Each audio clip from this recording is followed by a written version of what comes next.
Hi, this is my third video today, but I think I'll leave it at this one. But it's a very important video. I'm going to be sharing some interesting information and perspectives on the situation of the female in today's 21st century society within what is commonly termed the developed world. So, at the moment, say in a country like Britain, women are generally persuaded to believe that we now live in an equal social system where women have equal rights and they have equal rights to equal pay. We know in practice that this actually isn't happening, that women still continue to earn less than men and still continue to get less promotions than males within the workforce, and that women are still doing two jobs really, because not only are they working for the corporate interest, because it's mainly corporate interests now that are providing employment, but they're also expected to raise the next generation. So, alright, at least in a country like Britain, women do have the benefit of the maternity leave and know that they can return to their job once they've had their 6 months off, which I would say isn't enough anyway. I think every child that is born has a right to at least one parent in the family home for the first 2 years of their life. I think, you know, that's maternity leave, and that it should be interchangeable between mum and dad. That, you know, they can have either one or the other taking that leave at any given time. So, in America, women don't get the maternity leave. There is no, you know, it isn't a right. But what it means is that the female of the species is paying double. Okay?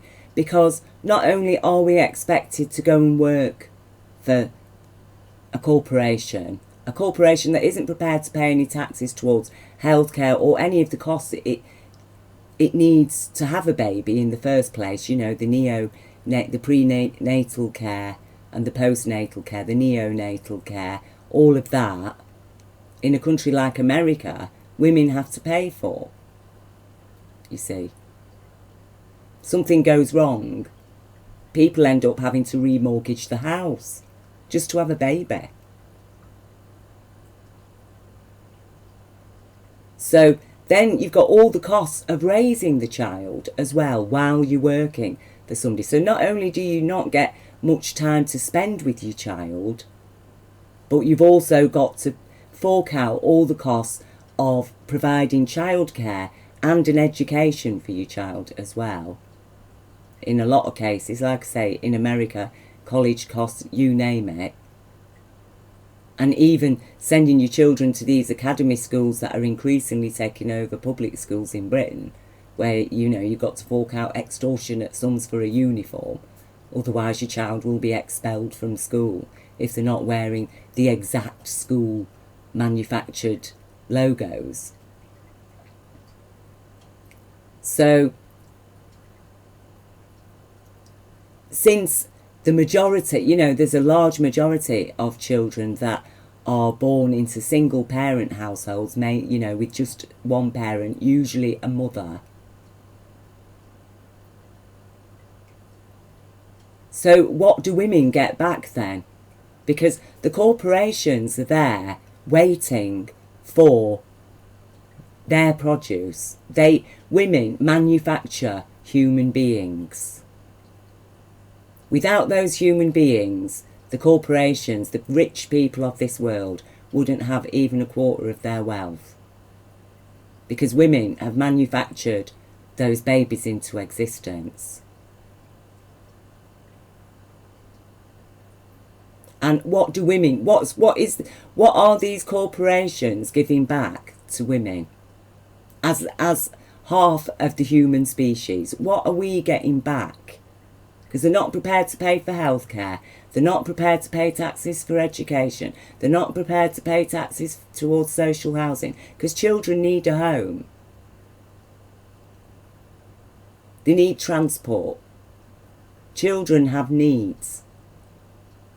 So women are working for a corporation to earn a wage in order to raise the next generation that then goes off to work for a corporation that gives what back to those women? What are the women getting back? The children that actually they've hardly spent any time with, because they've been working all the time.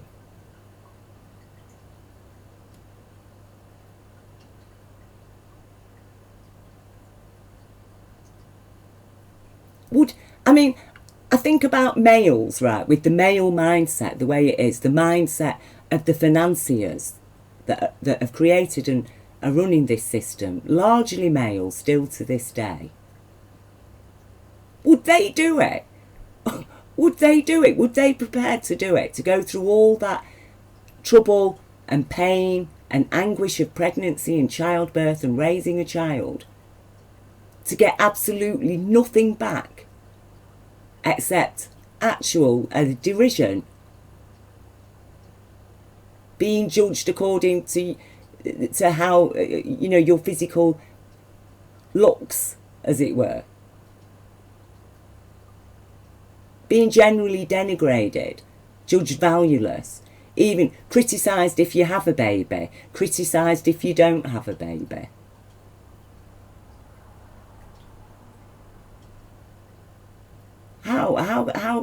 How can women tolerate it? I just don't understand. I don't understand. Why are women paying for their periods?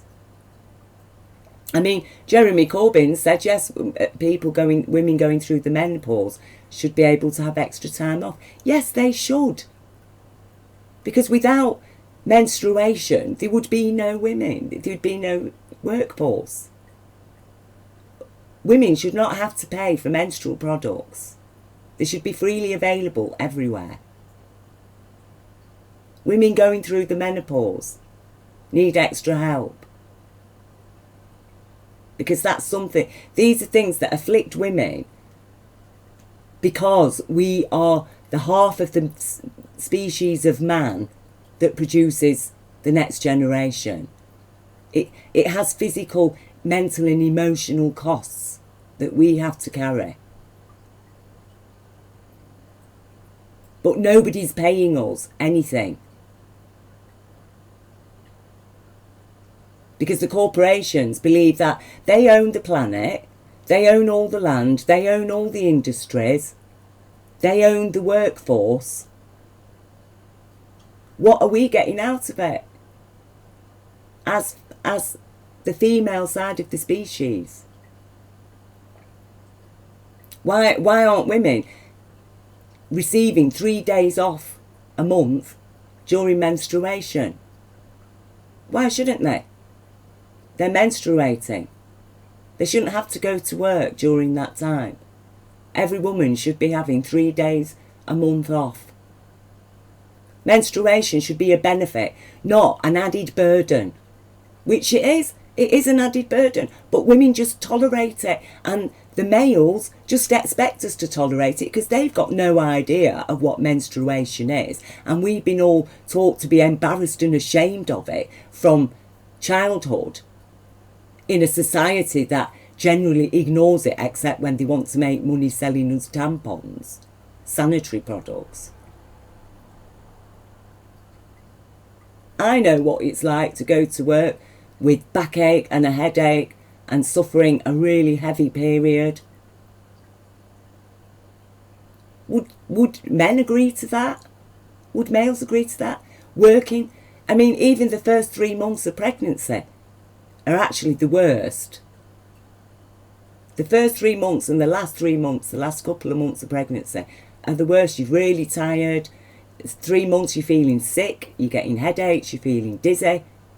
Yet women are still expected to work while they're doing the job of raising the next generation that will be there for the corporations to exploit as a freebie. As a freebie. And even in that process giving the women less wages, less chances of promotion within the workforces, within their own workforces. Women are getting it bad. You're getting it bad, women. Stand up for your rights. That, you know, this is socialism. You see? Democratic socio-capitalism. Not Stalinism, not North Korean communism, not Chinese communism. We're talking about our rights as human beings. Now, if capitalism is not serving humanity and our human existence, then what is it if not just a vampire monster stealing off us and criticising us as communist because we're saying no, we are living human beings. Now, one of the very disturbing things about what's being developed in this world, and I'm just going to pause it here and get you the images up. Here we have it, the artificial womb. I mean, they've already developed it in Japan. They've actually gestated a baby goat in Japan, in the artificial womb. And, you know, they're selling it to us at the moment as something that's going to help babies, you know, born prematurely and blah, blah, blah. You know, this kind of thing you can keep at home. I mean, this is literally a paedophile's paradise, isn't it, really? The very idea of having an artificial womb. Imagine the corporation with this kind of technology being able to grow its own workforce. I mean, that's the very last thing they can take off the human child, isn't it? The right to a living mother, to living parents. Is this what we're moving towards? Because I'm telling you now, if women don't start getting active, this is the future, isn't it? Do we want to be born out of a machine? Do we want to be born into a factory owned by a corporation? This is looking very real. It sounds it sounds like something, you know, out of a science fiction horror. Except it's on the horizon. It's on the horizon. Don't tell me that they are not already making plans for this type of production in the future. Corporately owned people.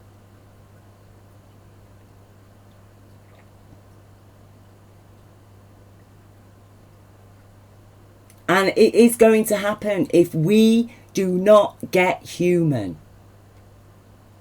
Now, I'm not saying that the technology itself is evil, because it's true, it could be used to save miscarriage children or premature babies, or help couples that can't have a baby. But at the end of the day, we know that these corporate capitalists exploit everything to its fullest degree. You give them an inch and they will take not just a mile, 10 miles.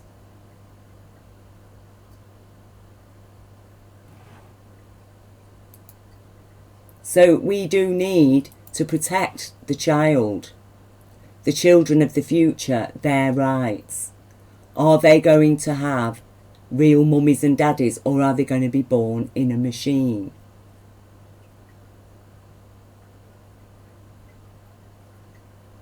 And while we're at it, as women, we need also to be demanding that our children are no longer legally judged minor.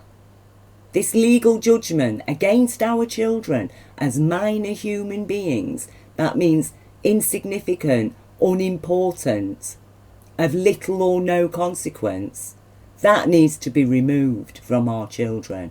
Our children are not minor human beings, they are developing human beings, and as such that means they are very important persons. A child is a very important person. Regardless of how much money their mummy and daddy has, that child is a very important person. They represent our future of our species. Now, for those who, like myself, are aware that we do have an eternal soul, a quantum energy body, that many of us are reincarnated back into life again and again, then, you know, that's our future. It could be your future in a future life. Maybe when people start realising that that some element of self-interest there, because all life has its own self-interests. So for our own self-interest as well, what kind of future life will you be experiencing on this planet? And like, you know, Jesus said, work today for the next life, for the afterlife. What we do today influences the lives that we will lead in the future. And we, as the female side of man, because we're all men, a woman is a man. She's a female man.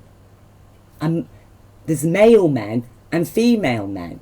You see, that's another thing, you know, that they with their word spells, that the female men are defined by their womb man. But we don't call male men pen man, do we?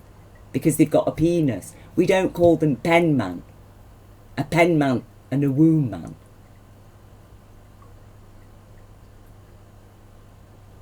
There's all kinds of word spells that have been going on that force us to think of ourselves as, you know, almost like a separate species, that females are somehow a separate species from males.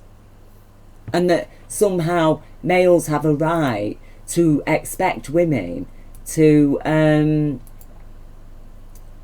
you know, just get down to it and produce the next generation with no